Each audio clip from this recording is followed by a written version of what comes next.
A very warm welcome to all the viewers and teachers.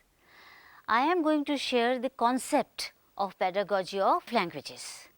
This module is about teaching and learning of languages. State resource groups and key resource persons will be familiarized with language learning in diverse Indian contexts, language in education, ways and means of teaching language and language assessment. So, keeping all this in view, the concept has been developed. As you all know that India is a diverse country. There are so many languages in our country. How do children learn the language? They learn the language from their environment. When they come to school, they learn not only their mother tongue or their first language, but second language and third language. So, we need to think, how do children learn languages?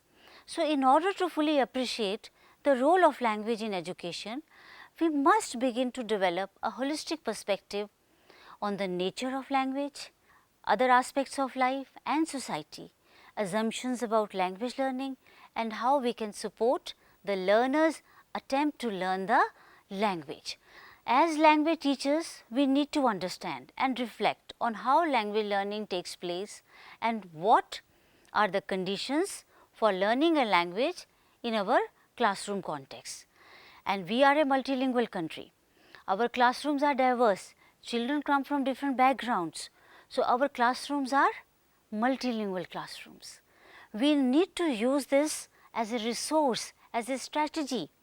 Several recent studies have shown that there is a positive relationship between bilingualism and cognitive growth and scholastic achievement. Therefore, we should use multilingualism as a resource and use it appropriately in our classrooms. The wide range of linguistic skills that learners control equips them to negotiate different social situations more efficiently.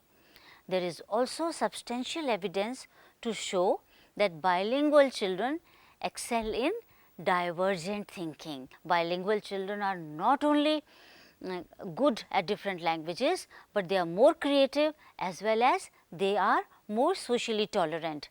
Now, the next concept is learning languages as first, second and third language. When children come to school, they come with their first language. Well, in school, they learn the second language also. Maybe their first language, their home language is different from the language of the school. And then there is the third language.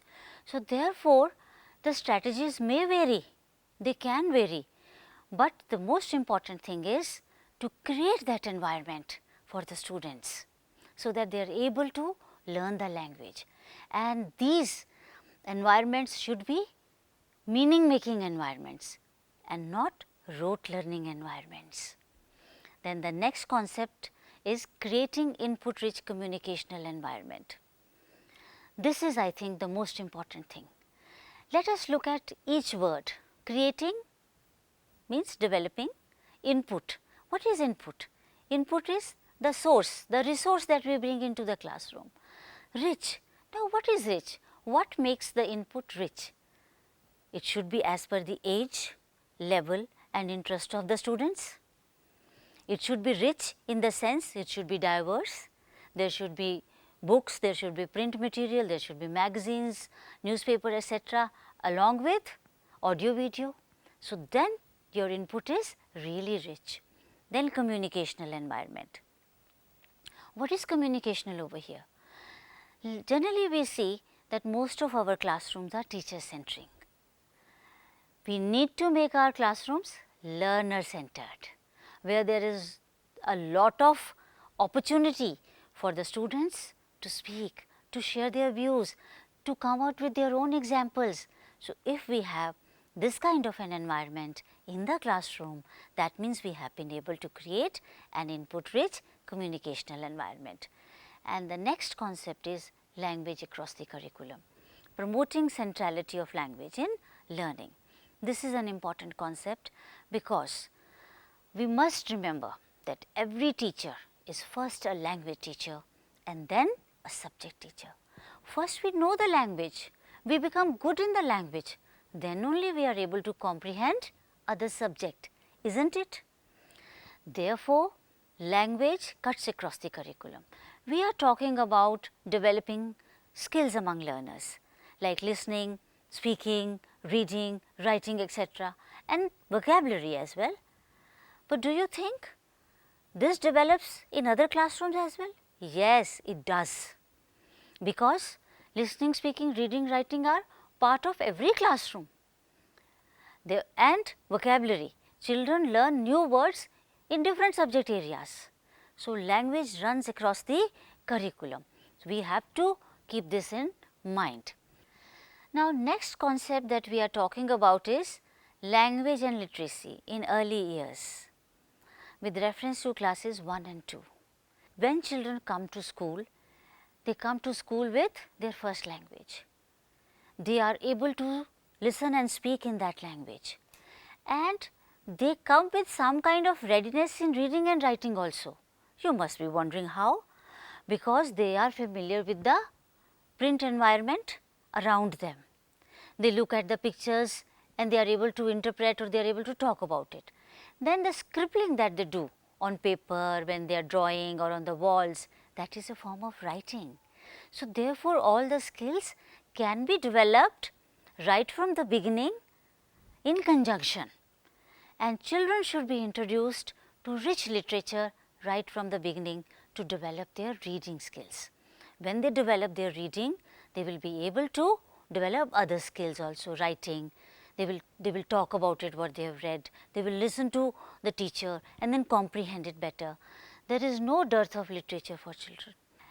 Now, from where are these children going to get the stories? Therefore, we need to have reading corners in the classroom. You keep reading books ready for the students, so that as and when they feel like looking at the books or read a particular story, they should be able to do that. And storytelling to young learners. Storytelling develops the skills in conjunction. They are listening to the story, they are speaking about the story, then they read and then they write something about the story. Through the story, they learn new words and they are able to use in appropriate structures, therefore, grammar in context is also happening. And storytelling, above all, involves all the senses of the child, and it makes a holistic learning. So, that is an important aspect. Then our next concept is language learning objectives and learning outcomes. Now, what are the language learning objectives? The objectives in front of us are that students should be able to read and comprehend, listen and respond, speak effectively, write effectively, and they should become sensitive to the environment around them. When they become sensitive to the environment around them, that means they are sensitive to the nature, they are sensitive to some issues around them also. Then of course, learning outcomes. With every activity, learning outcomes have been given so that you can correlate pedagogical processes and learning outcomes. Now, there are some strategies for language learning. I will share these with you. They are part of our module. Some of the strategies are: create class libraries to promote reading, shared reading and study groups, use role play and storytelling as a strategy to teach all the 4 skills in conjunction, reflect meaningfully on the incidents which occur in day-to-day life, use media inputs such as magazines, newspaper, ICT, etc. in the classroom, create conducive classroom environment and ensure that all children participate. Connect learning to the children's daily life, culture and society. Plan and use activities like pair work, group work, interactions effectively in the classroom. Now, when you are planning for a lesson, how to teach a literary text. So, whenever you are taking up a text, you start with pre-reading.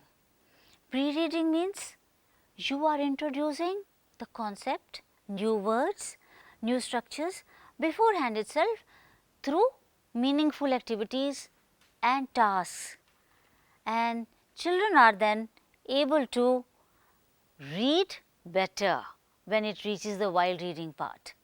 While reading means divide the text into chunks and give them comprehension questions which to test their comprehension. Then post reading means you connect the learning to the real world situations.